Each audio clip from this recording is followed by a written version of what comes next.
Hey Nepers, it's me, Wild Neptune.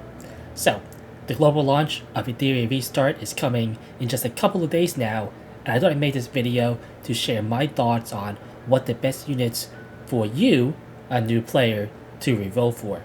Let's go. Alright, here's a tier list as all the SSRs in the current game, and it's in 5 tiers: SAB, Niche or PvP Focused, and Special Cases. They're not in really any order in terms of like actual power. This is just a little overview on which units I think are pertinent to try to get early on and to build. Of course, some of them are more late bloomers than others. There is an emphasis on LDs, so some LDs might be a little bit, say, more like PvP focused or more niche. However, because they are just harder to get by nature of them being a light dark character, they get kind of bumped up in tier because of that. Now, special cases we'll actually talk about first, because each of these 4 units, there's a little something about them that make them a little bit different for this list. So the first one will be Lily, and if you don't know, Lily right here is pretty important. In the promotional video, they're like, and you can get Lily for free. That's right. And in the artwork, as Lily, prominently pictured with the LD selector. The game devs totally expect you to pick Lily, and you know what? So do I. Lily just totally busted. Overall, I think still best unit in the game. She is good in all PvE. She is good in basically every proposition in PvP. Can't go wrong with Lily. If you don't have her, you're picking her from your selector on the 25th or 6th. One of those 2 days, depending on your time zone. Next is Freya. So right now, whenever you make a new account, Freya is the initial banner that you have. For global, it'll be Freya for your normal banner, and Yelly for your LD banner.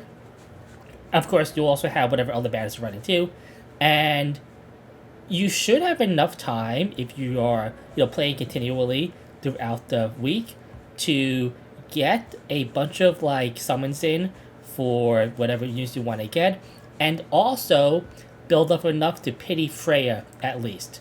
Now, of course, obviously, you can get her, in the normal summons too. Just because she has a banner does not mean she's not in the normal summons. But as long as you have those 87 saves up to get her later on, before her banner goes away, that is perfectly fine. And I would highly recommend that you do set aside those 80 summons to try to get her before her banner goes away.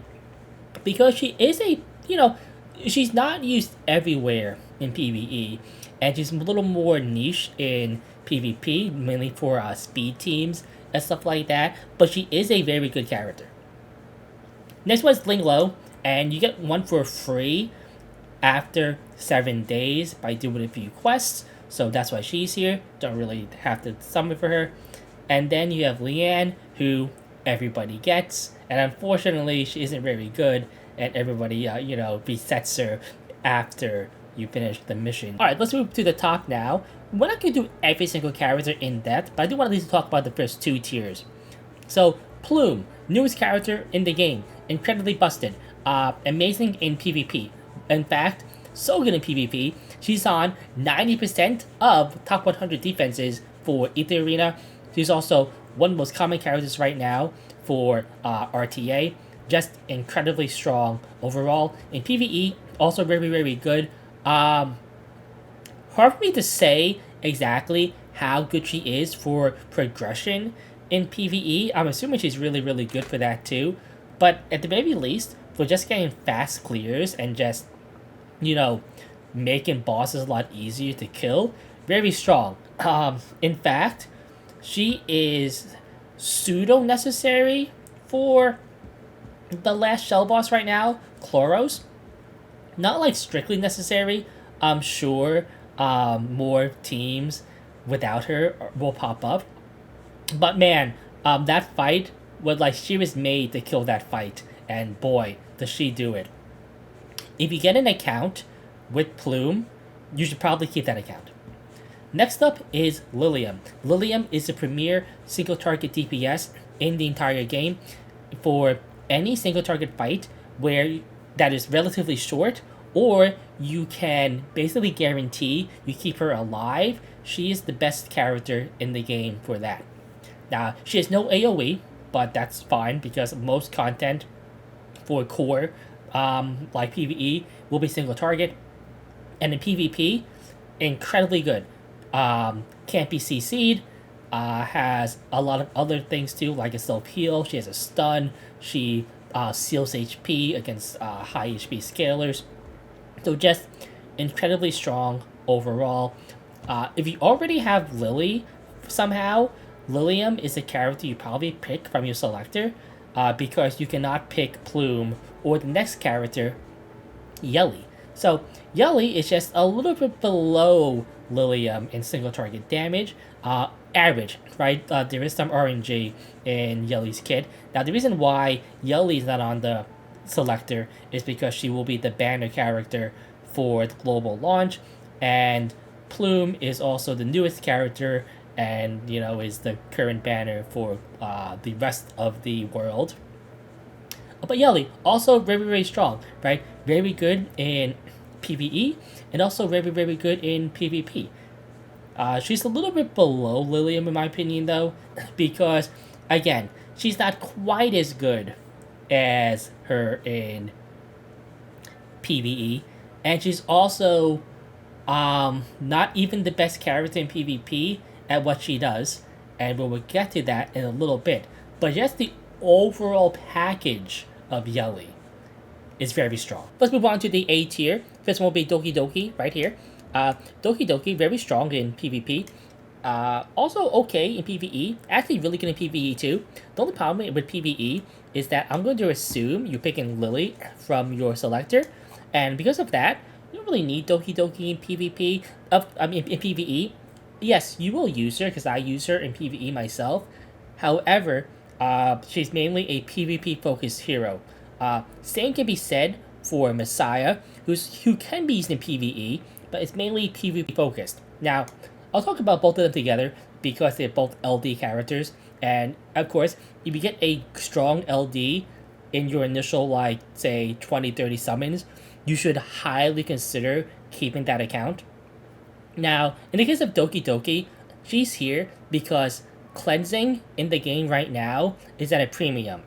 There are very few very good cleansers in the game, and even fewer that can be built to kind of contest things like speed or to challenge like certain compositions, and Doki Doki is one of them. Doki Doki is probably the best unit to use against crowd control style teams, and that's because of the way that her cleansing works. And because of that, and because she's the hardest anti-CC character to pick up, that's why she's here so high on the list. Messiah is here because he is the best PvP damage dealing for aggressive teams right now in the entire game. Yes, better than Yelly in that regard. Now, he's below Yelly because he's much, much worse in PvE. Even though, on paper, they do like very similar things in PvE, like Yelly has a AoE on a cooldown, Messiah has an AoE on a cooldown, right? Yelly can do more overall damage with a follow-up.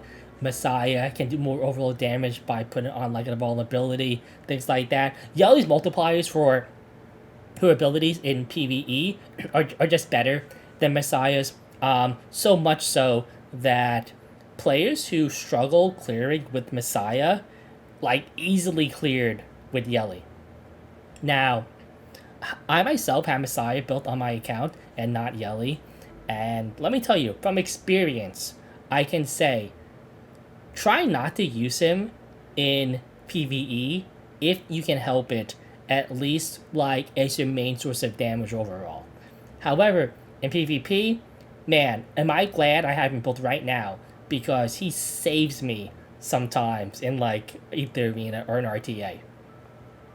So next up we have Shiada, and Shiada will be the first non-LD character we talk about besides the ones down here. And This is a unit where when I was making this tier list, I was kind of surprised on how highly I rated her compared to every other unit in the game. And one reason is that a lot of people kind of lament the fact that they have skill ups in Shiata. And let me tell you, they should not feel that way because Shiata is a fantastic unit.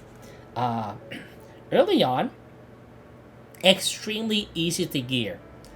One of the easiest characters just to get up off the ground. She requires moderate lattice, so S2 and S3. However, she makes doing Doki Doki and Aurora, the two mainly important gear farms, relatively easy. She's also very good for the first main shell farm, Nikonana, and a plethora of other things too. Now, a lot of these players who complain though are like in the end game, and they have teams that don't use Shiata anymore. They're like one-shotting, right? Speed clearing like 60 seconds or less in content. Well, let me tell you, Shiata, at least for me, still has use. Right now we have a thing called Dreamscape, which is a little thing where you do some like puzzles and whatever, and you get a fight at the end. Let me tell you, for those end fights, Shiata is by far, at least in my opinion, the best DPS for those type of fights. For things like anti-sync, when you use Shiata, like very, very good. For your Ember Trek, Shiata, very good, right? Now, you can debate whether or not it's worth it to spend 8 lattices for, side, content or whatever, right? But in my opinion, I think it is. Because you do that side content quite a bit, and Shiata is just probably the best character overall to use for that. So that's why she's here. Next up would be Kloss. Kloss is a case where a lot of players, I feel, will take her from their targeted summon. So you get a special banner as a new player where you can spend 40 summons to get a certain of the original units that were in the game. So original RGB characters. Now, you should not drop. You should try not to use this until 2 weeks because you get a free SSR randomly at 2 weeks. Now, but Kloss just a really good unit overall. If you don't have Plume, Kloss is who you're going to use for your defense break and for other good things like that. Just incredibly versatile. The only difference is that Kloss isn't that good in PvP where Plume is. And finally, in this tier, we have Fushu. And Fushu is mainly going to be more for PvP. She is, in my opinion, the best support in the game right now in terms of like just healing ability. Yeah, just like that really all there is to it. You also cannot pick her, at least I don't think so, from the targeted banner unless they added new characters to that. But in any case, that's why she's here. But you won't use her probably until much later in the game, so do keep that in mind. Next up, B tier characters. We'll go through these a little bit faster. Remember, being in B tier does not mean you're any worse or any better than any other characters. These are just ones where I would hesitate to pick if you're going to like re-roll or anything like that. Versus Holden. Now, Holden is one of the best characters right now overall in PvP. In fact, he's probably like the second best character in the game right now in PvP after Plume. Just incredibly busted. I don't know why he was buffed for PvP. PvE, he can be used in a lot of places. However, he's also very easily replaced by like other units. A lot of units that are like SRs that cost not nothing to build, but relatively nothing to build in terms of PvE, right? So that's why he's here. Very strong for PvP. and usable in a lot of PvE, but replaceable in those cases. Rahu, another extremely strong PvP unit. In PvE, he's actually really good for a lot of challenge content. So a lot of the really hard fights in the game, Rahu is who you bring to clear those fights. But that's really it, right? Besides other things like getting like some high scores and like content stuff like that, you really won't see him a lot in PvE until you have him built for PvP, which is where he shines. Nathaniel, another extremely good, in this case though, PvE style unit, but mainly focused on one-shots. So she's a unit that will help you clear what you can already clear faster. PvP, I visually saw some uses experimentation, but I really haven't seen her that much recently, so hard for me to say like how good she is right now in PvP. Heinrich, another character where mainly used really late on in PvE for like faster clears and things like that, but again, mainly a PvP focused hero because of his strip and his anti-heal. He is one of the most common units that bruiser characters will pre-ban. Mio, mainly a PvP unit, has some minor PvE applications, however, mainly PvP, and I would say for PvP, she's a relatively late build. Rosa. So Rosa is an interesting character because she is okay at PvE and okay at PvP.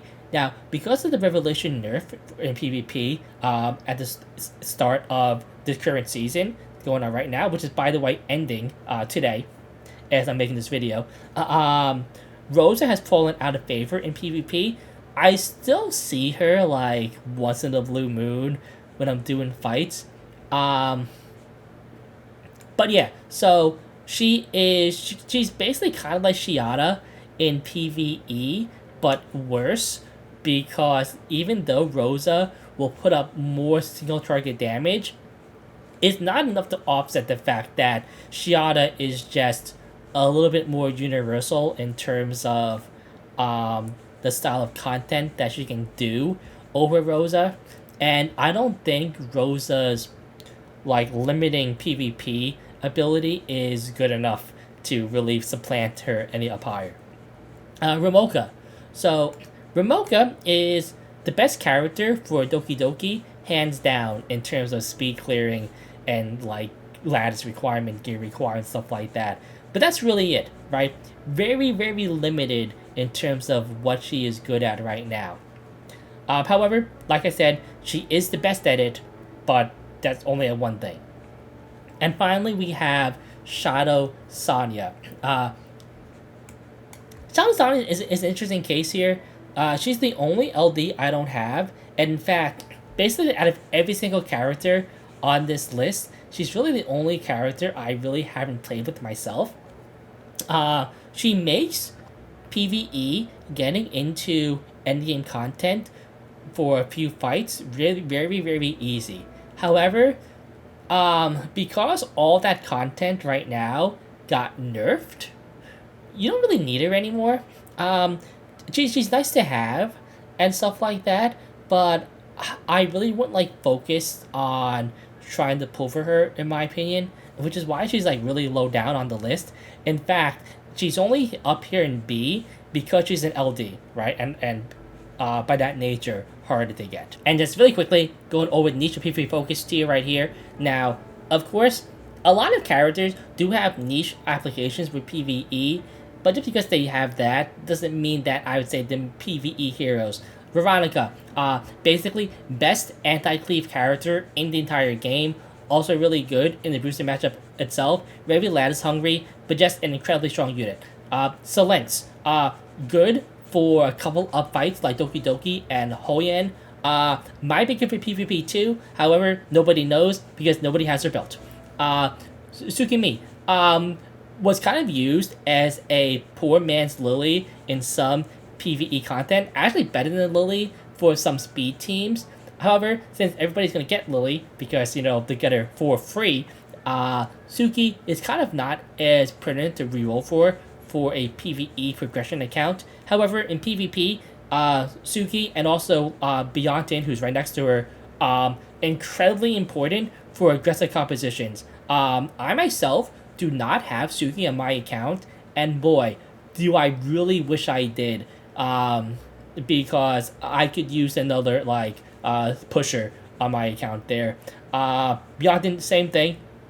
Has applications in some one-shot teams for PvE. However, has fallen out of favor for those because of things like Plume coming out. But basically has a similar focus to Suki in PvP. Tiamat, one of the premier bruisers in the game. She's below Holden and Rahu because Tiamat has basically no real PvE focus at all. Like, yes, you can do Doki Doki with her, but those take like 6 minutes, and you don't want to do that, especially when they're much easier and more accessible players for Doki Doki available. But yeah, but just a beast in PvP. Hoyen, mainly for PvP to counter like cleaves that don't have strips or are really weak against things like a burst, like a sudden burst damage. She is much weaker, however, now since Plume is out, and because Plume strips buffs, and most Hoyens are running with what do you call it, immunity, so or bulwark in this game, and so Plume count comes in, strips the buff, and then like a stun comes in and stuns the Hoyen, which is really really bad for Hoyen. So she's less good now, I would say, but a must ban if she gets in without real checks or counters. Mia, another unit that is kind of used sometimes in PvE, like for Aurora, she's okay. However, mainly used as like a support unit in PvP. I mainly see her though in more aggressive teams versus defensive teams, so keep that in mind. Lilith, the other bruiser in the game, often has to be paired though with another bruiser. It's not easy to have a single Lilith as your only source of damage. So a lot of times we'll be like Lilith plus Tiamat or Lilith plus Holden, something like that. So that's why she's down here. Really no PvE focus at all. Then we have these characters here. So like Born, decent in like a CC style team. Same like Batsby, okay for cleave. However, if you're gonna cleave, like Yelly and Messiah are just better at that. Nahor, like I don't know. It's like I kind of want to say something good about him, I just can't. Chloros, very good for getting high scores in some PvE like longer fights, stuff like that. However, it's just too hard to justify getting him just for that. And then we have Hellkid, who is probably, I'll be honest, the worst character, at least SSR, in the entire game right now. Yes, and that includes Leanne. I think Leanne is better than Hellkid. And up here, we have the tier list full once again. You can see I added a new tier just for Lily. Get Lily for free. If you have any questions about any individual unit, feel free to ask in the comments down below. A like, comment, and subscription would be greatly appreciated also. Anyway, I am Wild Neptune. It's been a good one. Till next time.